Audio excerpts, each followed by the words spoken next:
యెహోవా బలము గల గొప్ప జనములను మీ ఎదుట నుండి కొట్టివేసి ఉన్నాడు, మీ ఎదుట నేటి వరకు ఏ మనుషుడును నిలిచి ఉండలేదు. Come on, you have to take these verses and begin to pray. ఇది ఎందుకు చాలా ఇంపార్టెంట్ చెప్పమంటారా? If you read Joshua chapter 1, యెహోషువతో దేవుడు అన్నాడు, ఎదుట ఏ మనుషుడు నిలవను. No man be able to stand before you. నేను మోషేకు తోడై ఉన్నట్టు నేను నీకు తోడై ఉంటాను అని అన్నాడు. జాషువా చనిపోయే ముందు చెప్తున్న మాటలు. Jashuva is about to die. He is very ripe in his old age. వృద్ధాప్యంలో చెప్తున్నాడు. In other words, he saw the fulfillment of the promise of God. నేను చావను, సజీవుడినై యెహోవా కార్యములు వివరించేదను.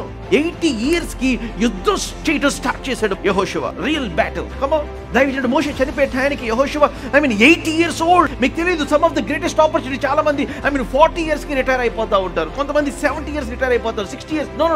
You don't know. The last lap might be the glorious lap for you.